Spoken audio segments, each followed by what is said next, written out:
Assalamualaikum warahmatullahi wabarakatuh. Halo teman-teman pendengar podcast mahasiswa. Kembali lagi bersama aku di podcast mahasiswa. Tempat kita ngobrolin isu-isu penting seputar dunia kampus dan perkembangan ekonomi yang dekat dengan kehidupan kita.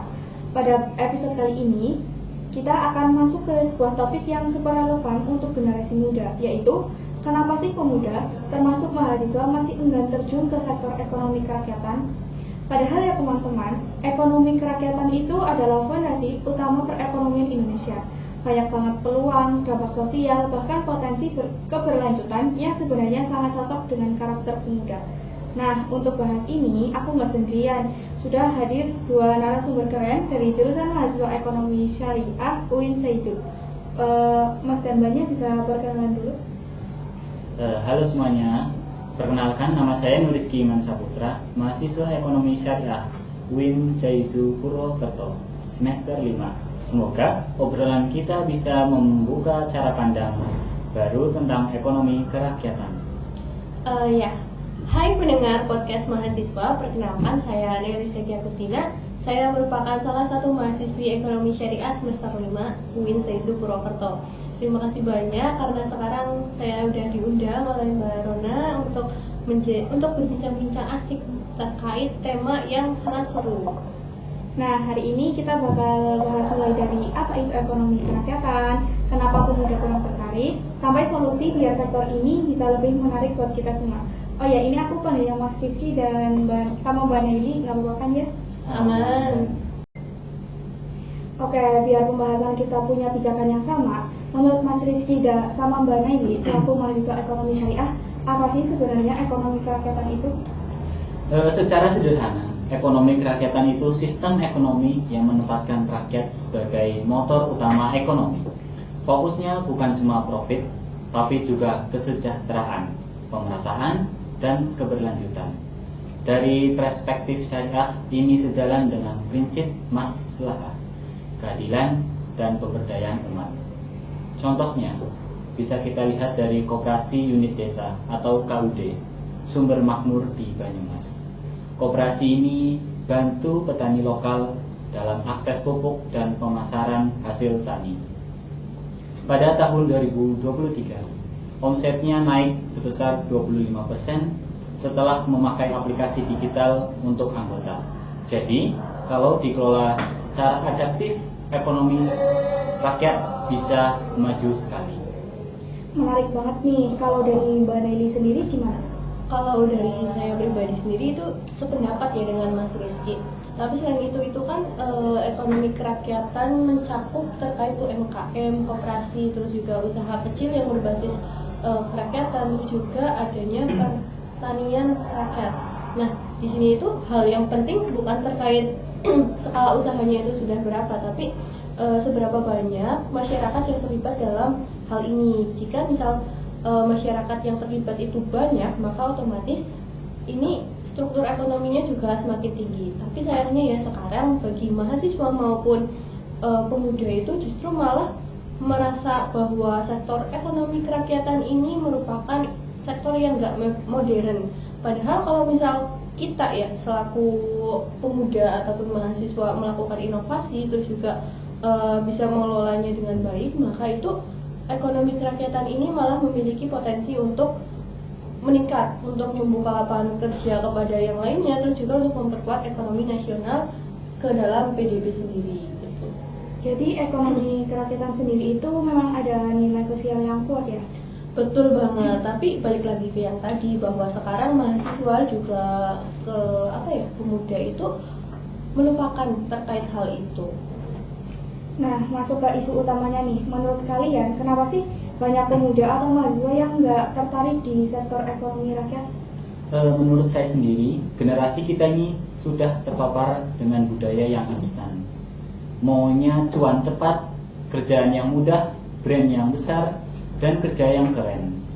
Sektor ekonomi kerakyatan itu dianggap terlalu sederhana, tradisional, bahkan sering dikatakan deso atau kuno.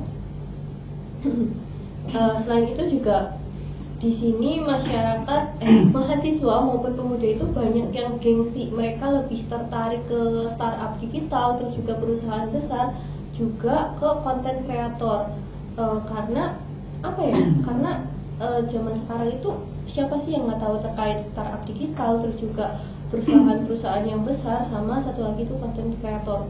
Udah banyak banget content creator sekarang di mana-mana gitu. Padahal ya di contoh secara aslinya itu ada banyak banget ekonomi kerakyatan yang berhasil. Misalnya itu ada di Batik Trusmi yang di Cirebon itu bisa membuka lapangan pekerjaan hingga 1.000 tenaga kerja lokal, dan bisa go digital itu hanya melalui media sosial gitu Mbak. Ada faktor media juga ya berarti yang ditampilkan itu kisah sukses startup bukan UMKM. Ya, betul. Media punya peran besar banget di sini. Narasi media lebih fokus kepada unicorn, technopreneur, padahal UMKM juga bisa tumbuh kalau dikelola dengan baik. UMKM yang sukses itu banyak, tapi jarang disorot. Padahal kalau dikasih ruang, kisah mereka bisa banget menginspirasi anak muda untuk terjun ke dunia ekonomi kerakyatan. Jadi masalah di sini itu mungkin bukan cuma peluangnya yang kita sendiri belum tahu gimana sebagai peluang ekonomi kerakyatan nantinya, tapi terkait juga citra yang sudah terbentuk di dalam pikiran generasi muda juga mahasiswa gitu. Selain mindset dan exposure media, sebenarnya ada faktor psikologis yang bikin pemuda ini menjauh. Dari Mas Rizky dan Mbak Nelly sendiri, setuju nggak? Setuju banget. Banyak anak muda takut gagal. UMKM dianggap bisnis yang high risk dan low return. Padahal semua bisnis pasti ada resikonya. Terus juga belum lagi terkait role model ya. Role model dari ekonomi kerakyatan sendiri itu masih jarang banget yang terpublish. Kita media itu jarang banget menampilkan anak muda yang sukses dalam membangun usaha berbisnis berbasis rakyat. Jadi pemuda maupun mahasiswa sendiri itu nggak tahu, nggak melihat siapa sih pelaku ekonomi kerakyatan yang sudah berhasil sampai saat ini, bahkan mungkin go digital seperti yang saya tadi sebutkan. Tapi mereka itu selama ini hanya disuapin oleh konten-konten yang terkait startup digital, terus perusahaan-perusahaan besar, sampai akhirnya ya kita selaku pemuda maupun mahasiswa hanya mengenali terkait dua hal tersebut. Jadi hambatannya ini bukan hanya eksternal tapi juga internal ya. Betul. Selain faktor psikologis, tentunya ada faktor struktural juga yang bikin pemuda nggak tertarik. Menurut Mbak Naili dan Mas Rizky, apa aja sih faktor tersebut? Faktor yang paling utama dan yang paling umum itu otomatis terkait akses permodalan ya. Banyak sekarang mahasiswa maupun pemuda yang memang pemikirannya sudah kritis nih, udah tahu ide bisnis, udah pada punya ide bisnis kayak gini kayak gitu. Yang emang itu bagus, cuma mereka itu terhambat di dalam akses pendanaan. Pemerintah memang sudah memiliki kebijakannya sendiri, sudah memiliki strateginya sendiri seperti pada KUR atau kredit usaha rakyat. Cuma dari data Kemenkop UKM 2024 sendiri itu menyebutkan bahwa hanya 10% penerima dari KUR itu yang merupakan pemuda. Jadi 90%-nya lagi itu bukan oleh pemuda. Nah, di sini pemuda itu masih, yang berarti bisa kita simpulkan ya bahwa pemuda itu masih kesulitan terhadap akses modal gitu. Selain itu juga di kampus seringnya dukungan fokus kepada startup digital, bukan usaha berbasis rakyat. Padahal contoh sukses seperti BUMDes Panggung Lestari di Desa Panggungharjo, Bantul bisa jadi inspirasi. Dikelola oleh anak muda, omsetnya bisa tembus mencapai 6 miliar per tahun dari pengelolaan limbah, pertanian, dan produk kreatif. Wah, keren banget nih. Jadi kuncinya ada di dukungan dan kolaborasi ya. Betul, baik dari pihak kampus maupun pemerintah itu seharusnya mempunyai program kerja maupun agenda kolaborasi bareng-bareng. Ya di situ ada pemuda juga mahasiswa yang bisa learning by doing. Mereka bisa tahu gimana sih ekonomi kerakyatan pada umumnya berjalannya seperti apa, tantangannya seperti apa, biar mereka itu tahu nggak cuma teori saja, mereka tahu terkait prakteknya gimana, sampai akhirnya dari mahasiswa maupun dari pemuda itu bisa merasakan ketertarikan buat terjun ke dunia ekonomi kerakyatan. Ngomongin startup nih, sebenarnya teknologi bukan cuma milik perusahaan besar, setuju nggak? Setuju. Bagaimana teknologi ini bisa membantu sektor ekonomi rakyat? Besar banget perannya teknologi, mulai dari digital marketing, e-wallet, QRIS, sampai aplikasi stok dan pembukuan. Dengan teknologi yang sederhana saja, UMKM bisa naik kelas. Betul, bahkan dengan sekarang maraknya aplikasi ya, menggunakan TikTok Shop maupun Instagram Reels dan juga live selling sendiri itu sudah cukup membuat omset bisa naik pesat. Karena ya sekarang siapa sih yang nggak tahu aplikasi-aplikasi tersebut, yang nggak masang aplikasi-aplikasi tersebut gitu kan. Jadi dengan adanya aplikasi tersebut itu banyak UMKM yang omsetnya itu naik 2 atau sampai 3 kali lipat karena digitalisasi ini. Artinya pemuda ini sebenarnya punya kesempatan emas. Kalau kondisi minimnya keterlibatan pemuda ini terus berlanjut, kira-kira dampaknya ke ekonomi nasional ini gimana? Dampaknya itu jika pemuda terus menjauh, regenerasi pelaku usaha bakal macet. Lihat saja sektor pertanian. Data BPS 2023 menunjukkan usia rata-rata petani di Indonesia sudah di atas 45 tahun. Kalau tidak ada regenerasi, krisis pangan bisa menjadi ancaman yang nyata. Setuju. Terus juga selain itu ya, dampaknya itu ekonomi kita bisa benar-benar bergantung pada perusahaan asing dan perusahaan besar. Padahal ya yang kita tahu ekonomi rakyat ini itu bisa kita kembangkan dan ekonomi rakyat sendiri ini bisa bertahan di dalam waktu krisis. Kayak waktu pandemi kemarin ya? Nah itu salah satu contohnya waktu kemarin pandemi COVID-19, di mana ketika perusahaan besar dan perusahaan asing itu ada beberapa yang tumbang, UMKM sendiri ini masih tetap berdiri gitu, menjadi penyelamat ekonomi nasional. Disebutkan di Kemenkop UKM mencatat bahwa UMKM menyerap 97% tenaga kerja nasional dan tetap bertahan saat perusahaan besar tumbang. Jadi kalau misal nanti di sini pemuda maupun mahasiswanya nggak mau terlibat, ya maka otomatis ekonomi nasional kita itu bakal kehilangan kekuatannya. Mereka bakal bersumber tergeser ke perusahaan-perusahaan besar gitu. Dan jika anak muda nggak mau turun tangan, kita juga kehilangan potensi inovasi. Padahal energi kreatif pemuda itu yang bisa membuat ekonomi kerakyatan naik kelas. Nah, kalau tantangan UMKM di era globalisasi ini yang makin besar itu apa aja? Ya, itu otomatis UMKM-nya itu harus bersaing lebih kuat lagi. Dimana mereka itu harus beradaptasi dengan maraknya produk impor yang lebih murah.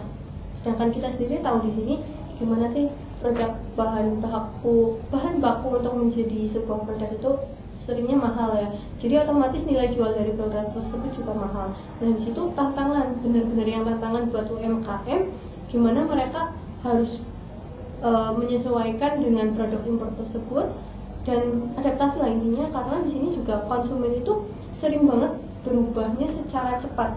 Sementara UMKM-nya itu kesulitan. Nah, disitulah kenapa kehadiran pemuda itu penting.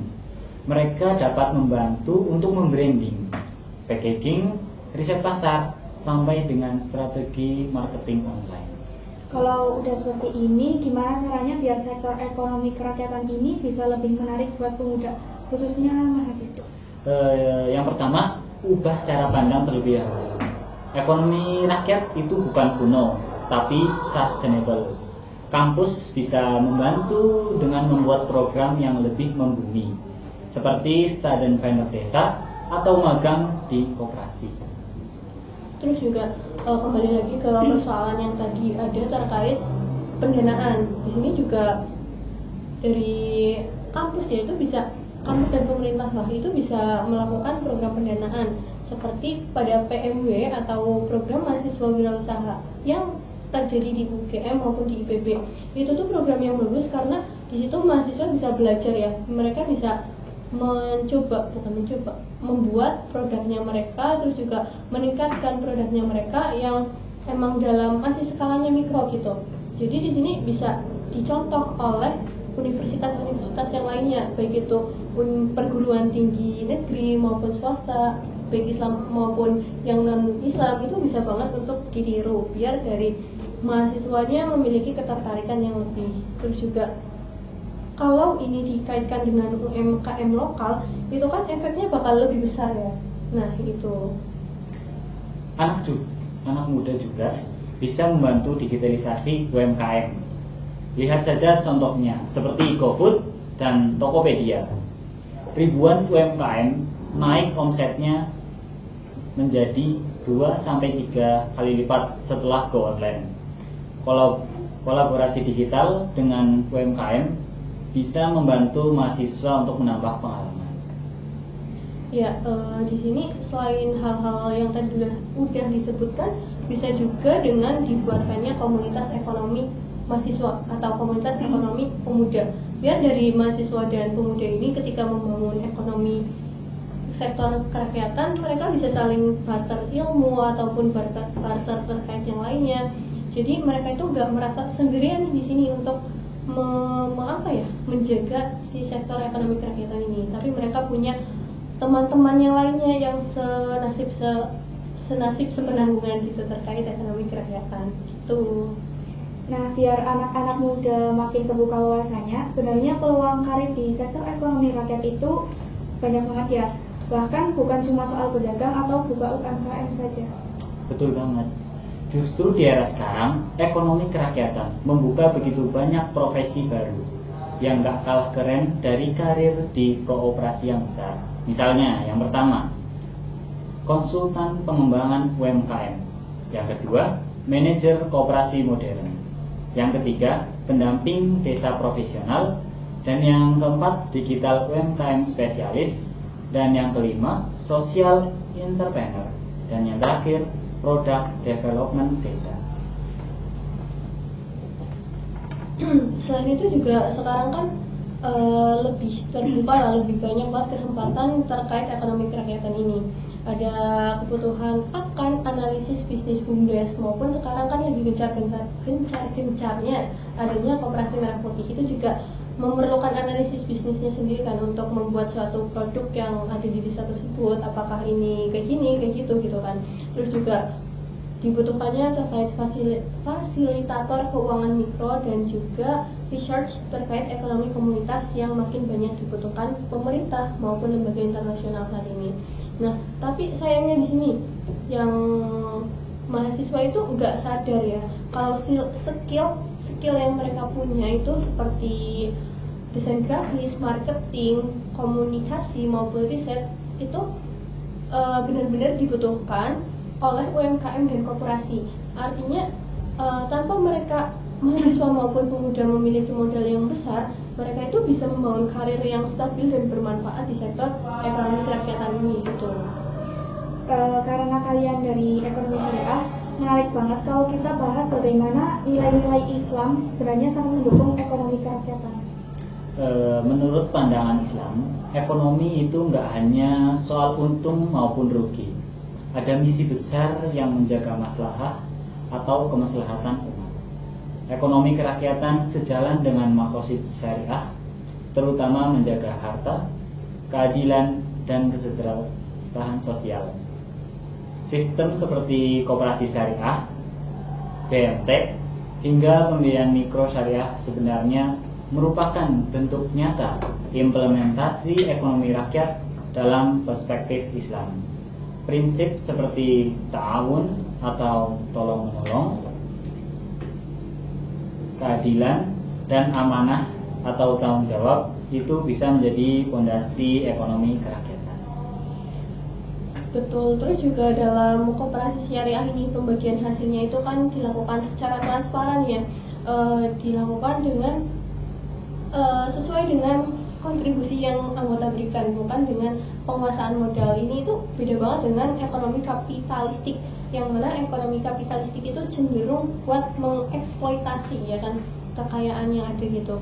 Jadi selain hal tersebut yang transparan memberikan keuntungannya itu sesuai dengan kontribusi, di sini ada juga terkait pembiayaan syariah. Gimana pembiayaan syariah ini itu membantu banget kepada usaha-usaha kecil UMKM gitu. Karena dengan adanya pembiayaan syariah ini, mereka itu pemilik usaha yang masih kecil maupun UMKM, mereka bisa melakukan aktivitas peminjaman tanpa adanya riba yang memberatkan bagi mereka gitu. Jadi makanya kalau mahasiswa ekonomi syariah terjun ke ekonomi rakyat, itu bukan hanya ibadah sosial, tapi juga menjadi bagian dari misi membangun keadilan ekonomi. Ada nilai keberkahan yang ikut mengiringi setiap langkah. Indah banget ya. Jadi ekonomi kerakyatan ini bukan hanya peluang ekonomi, tetapi juga ladang amal dan dakwah melalui pemberdayaan. Dari KUD Banyumas sampai Bumdes Temenggung Harjo, ternyata banyak contoh nyata ekonomi kerakyatan sukses di Indonesia. Tinggal gimana pemuda ini mau ikut ambil bagian, bukan cuma jadi penonton. Sebelum kita tutup, mungkin dari Mas Rizky dan Mbak Naili bisa kasih closing statement singkat buat pendengar kita. Baik, pesanku sederhana, jangan takut mulai dari bawah. Ekonomi rakyat itu tempat belajar yang sesungguhnya. Di situ ada nilai kerja keras, tanggung jawab, dan keberkahan. Kalau bukan kita yang meneruskan, maka siapa lagi? Ya, kalau dari aku sendiri ya, buat teman-teman mahasiswa maupun pemuda yang lihat podcast ini, saya harap mahasiswa dan pemuda itu nggak melihat bahwa sektor kerakyatan ini merupakan sektor yang kecil, tapi tanamlah di diri kalian bahwa ekonomi kerakyatan itu merupakan sektor yang memiliki peran besar dalam menuju kemandirian bangsa. Jadi diharapkan di sini mahasiswa dan juga pemuda bisa mulai aja dulu sekecil apapun langkahnya, karena yang dilihat adalah kebermanfaatannya. Masya Allah, keren banget nih. Terima kasih Mas Rizky dan Mbak Naili udah berbagi pandangan dan semangatnya hari ini. Semoga pendengar podcast mahasiswa juga ikut terinspirasi buat berperan di sektor ekonomi rakyat. Sampai jumpa di episode selanjutnya. Tetap semangat, tetap belajar, dan tetap bersinar seperti bintang. Wassalamualaikum warahmatullahi wabarakatuh. So when I die, which I must do, could it show?